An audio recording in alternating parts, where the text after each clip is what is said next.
नमस्कार, स्वागत आहे तुमचं पुन्हा एकदा आपल्या एका नवीन व्हिडिओमध्ये। आज आपण महिला व बाल विकास विभागाचा 3 जुलै 2026 रोजीचा नवीन शासन निर्णय पाहणार आहोत। या जी.आर. मध्ये अंगणवाडी सेविकांना मुख्य सेविका म्हणजेच पर्यवेक्षिका पदावर पदोन्नती देताना वयोमर्यादेबाबतचा मोठा बदल करण्यात आलेला आहे।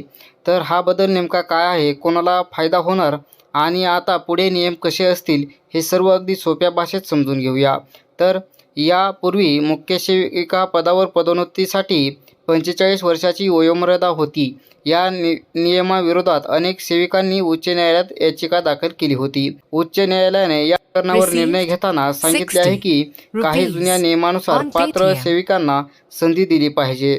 तसेच 45 वर्ष अट योग्य नाही असेही नमूद करण्यात आलेले आहे। तर नवीन जी.आर. मध्ये काय बदल झालेला आहे, तर या शासन निर्णयानुसार आता मुख्य सेविका पदासाठी होणाऱ्या मर्यादित विभागीय परीक्षेच्या जाहिरातीच्या दिवशी अंगणवाडी सेविकेचे वय 50 वर्षांपेक्षा जास्त नसावे। तर म्हणजेच 45 वर्षाची जुनी अट रद्द झालेली आहे आणि आता 50 वर्षांपर्यंतच्या सेविका परीक्षेसाठी पात्र ठरू शकतात। यासाठी सेवा प्रवेश नियमात आवश्यक बदलही करण्यात येणार आहेत। तर याचा कोणाला फायदा होणार, तर या निर्णयामुळे अनेक अनुभवी अंगणवाडी सेविकांना मोठा फायदा होणार आहे। विशेषतः ज्या सेविका 45 वर्षांपेक्षा जास्त वयाच्या असल्यामुळे पदोन्नतीपासून वंचित राहत होत्या, त्यांना आता मुख्य सेविका होण्याची संधी मिळणार आहे। तर मित्रांनो, हा शासन निर्णय अंगणवाडी सेविकांना अत्यंत महत्त्वाचा आहे। तर 45 वर्षांची अट रद्द करून आता परीक्षेच्या जाहिरातीच्या दिवशी वय 50 वर्षांपेक्षा जास्त नसावे। त्यानंतर सेवा प्रवेश नियमात लवकरच आवश्यक बदल